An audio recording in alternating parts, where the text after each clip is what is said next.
My big secret is out, folks. I don't care. I can admit it. I'm a Mac guy. But I do also love the iPad. I mean, not only have I owned almost every model since its 2010 debut, I've been one of the few weirdos that has tried to use the iPad Pro as his main computer off and on since the release of, well, really the Magic Keyboard in 2020. I even made a whole video a few years ago telling outspoken pros to shove it, that just because the iPad didn't fit their computer paradigm didn't mean that it couldn't work as a computer for anybody. But after using the latest M4 iPad Pro and iPadOS 17 as my sole computer and operating system these past couple of weeks, I really am finding it pretty difficult to continue granting this thing excuses. Look, a lot of other reviewers, they've covered the hardware already, and my thoughts largely echo theirs, but I do have some comments to make about the iPad and its accessories. Now, the iPad itself is thinner and weighs less, yes, but that revelation really kind of melts away rather quickly, and after a short while, it just feels like an iPad. Now, that's not to say anything negative. That's high praise, because the iPad's hardware has been so good for so many years. And yet, there are still improvements to be had in this generation. I mean, the fantastic display gets even better with this shockingly bright tandem OLED panel. The M4 is superbly quick, though I have run into thermal throttling issues, which is so weird to think about on a tablet. Multi-thousand photo syncing and video editing apps like DaVinci Resolve will reduce performance, but I mean, it does the same thing on a MacBook Air, and that's a device that's seldom complained about. So is it an issue? Sure. Is it a necessary compromise? I would also argue, sure. The updated Magic Keyboard is also mostly great, and I think it's a definite improvement from the first generation, especially in its build quality. Now, I complained about the lack of a function row in my original review, and it's good to see that that's been resolved here. Though I will say the Do Not Disturb button is placed precariously close to two separate buttons that I use very frequently, and there has been more than once that I have accidentally engaged it, only to realize such hours later. Now, the new haptic trackpad is also a welcomed addition from the prior diving board design. However, the force feedback is very, surprisingly weak. It's comparable to the light setting on the Mac, and unlike that platform, which actually allows you to adjust how strongly it clicks you back, that's just not an option here, not in iPadOS. Now, I do like that they've kind of pushed everything back. It gives you more of a real palm rest, especially on the 11-inch model, which had none to speak of before. But the iPad has also been pushed back, which makes a prior generation issue that I've had even worse. And that is that if you attempt to use this as a laptop, you will find that it is extremely back heavy, even with perfectly flat legs. This design issue even translates to a tabletop because the new aluminum hinge, it's not flush with the rest of the bottom casing. So the keyboard actually rocks back and forth if you tap the tablet with anything other than the most delicate of touches. Now, while this hinge change results in a less aggressive float than the prior model, which I think is an improvement, it does inherit the same tilt angle limitations. And using it at a desk results in more neck craning for someone my height than would be required with, say, a MacBook. Lastly, the pencil. I don't really have much to opine on here because I'm unfortunately not an artist, but the new stylus feels even more responsive than the prior. The haptics are subtle but excellent. The tool switching force sensor is awesome.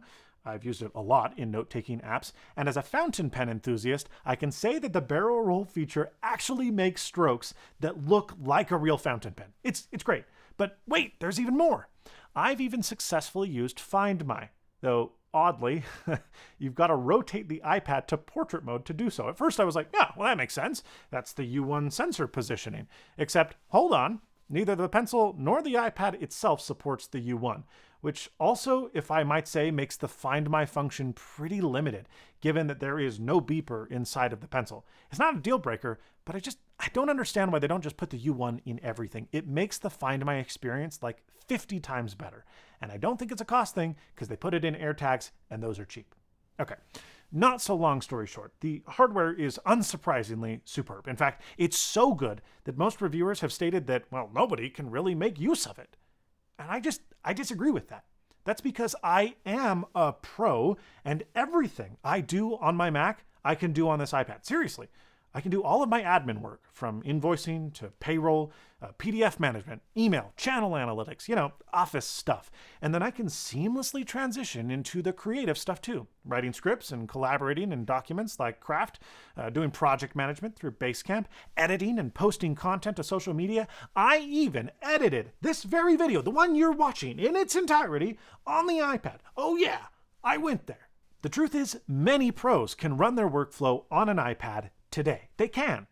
But doing so is like opting for a bus ride in a city with no transportation budget and no direct routes. Sure, it can take you from point A to point B eventually, but so does crawling on your hands and knees.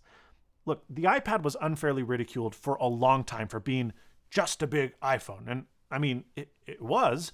But that simplicity was not its curse, it was the device's strength in a sea of poorly optimized Windows netbooks and early Android tablets. As the iPad grew, though, so too did its capabilities. Multitasking, file management, split view, sidecar, tab groups, universal control, stage manager, and more. Those all arrived. Yet in 2024, 14 years into the iPad's existence, iPadOS is just still missing basic, fundamental necessities for a desktop operating system. And I already know what some of you are typing below. The iPad isn't supposed to be a Mac. It's supposed to be simpler and different.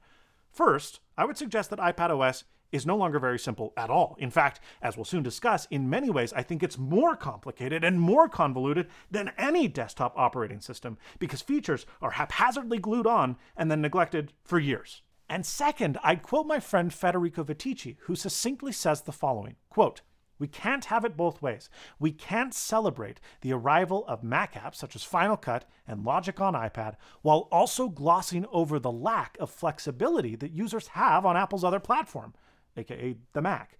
Platforms may differ, but work is work. You can't be all loosey-goosey about work only when it's convenient to your theory that iPadOS should be lighter." That is so true, and I would like to explore some of the insane limitations that highlight this problem. Limitations I've been confronted with every single day for the past 2 weeks, starting with the absolute garbage dumpster fire that is the Files app. Even ignoring all of the massive bugs that it has, and it has so many, it lacks features that are present in every other file manager on Earth. First off, there's no open-in function. There is no ability to open any file type in a specific app. Everything opens in Files and only in Files, including files that don't even work within Files, but would work within a third-party supported app. Sometimes the share sheet gets stuff over, but typically not. There's no progress that shows the state of file transfers, which is especially frustrating with larger files, since the app often locks up, but you wouldn't know it until you think to yourself, this half circle has been here for a while. I wonder if it's working. There's no index directory data, so you can't search for a folder or a file on an external drive or server without navigating directly to the directory itself. There's no support for batch file operations like renaming, compressing, decompressing.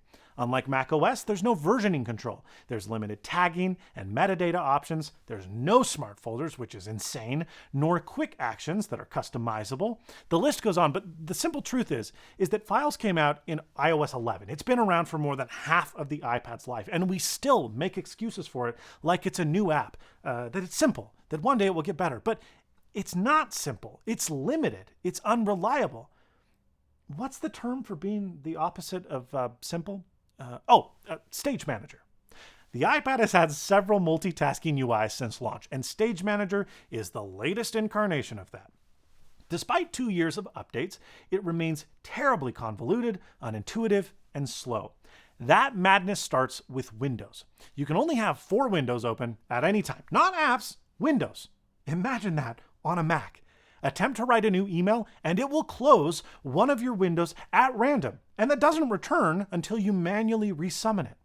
When you click on an app, it opens up a new stage by default, providing you a single windowed iPad app. Weird, but okay. So how do you move this new window to a different stage, you ask? Drag and drop? Nope. You've got to navigate to the destination stage, click the triple dot menu that's in every separate app pane. Great work copying the taskbar menu strategy of Windows, Apple. And then click Add Another Window, which doesn't follow what logic may suggest by adding another window of that app that you're interacting with. No. It opens up a picker where you can import a window from some other stage, but only if the window has already been opened elsewhere. There's no mission control or expose to see all of the active windows for a given app in Stage Manager. Now, you can do this within Split View, Apple's prior, older, yet still available multitasking mode, but that only runs off of the iPad if Stage Manager is turned off. Even weirder, you can run Split View on the iPad, yet run Stage Manager on an external display at the same time. Now, how do you think you would open up two windows from the same environment in this configuration? Drag and drop? No. Hotkeys? You've got two options. Number one, open a second window on the external display in the same stage and then select Move to iPad on one of them. Or, number two, have multiple windows within different stages on the monitor and then go back to the iPad, find that app in your dock or in Spotlight, hold that app icon down, select Show All Windows, and then choose the window to import from your other display. Just, 6 easy steps. Now look, I admit that's an uncommon scenario to be in, and you're likely to be running Stage Manager on both the iPad and the external display. But even when you do that, while you can drag and drop windows easily, it still doesn't fix the rest of Stage Manager's frustrations as a whole. For example, if you have full height windows on your external display, or on the iPad actually, your dock will disappear, giving you more vertical real estate. Now on the iPad, because it's a touchscreen, you can just flick up with your finger to re-summon the dock. But how do you do that on an external display? You can't flick. Maybe move your mouse down there? Nope. Maybe use a hotkey? As far as I'm aware, there is no way to do this at all other than to resize your windows entirely to see the dock anew. I thought, well, this can't be right. Maybe I can just use the dock from the iPad and try to drag stuff up to the primary screen. You can do that on a Mac. Nope. Once you try that, it just enables jiggle mode and moves all your icons around. Great! In fact, hold any icon too long when launching new apps within Stage Manager, and you will enter jiggle mode accidentally all the time. Why did we get rid of 3D Touch again? I don't know. Now, in theory, you can launch apps from Spotlight, which will appear conveniently on whatever display is active. But more often than not, it just doesn't work. I don't know why, but iPad users tell me that this has been a long-standing, multi-year bug that just frankly remains unfixed. Look, I could spend the next 30 minutes talking about nutty stuff like the unreliability of Spotlight indexing versus on the Mac, or the fact that if you dare interact with another app during a Final Cut Pro export, the system will just kill said export, even though the iPad offers just as much memory and a faster CPU than a base MacBook Pro, which certainly doesn't have this problem because that's barbaric.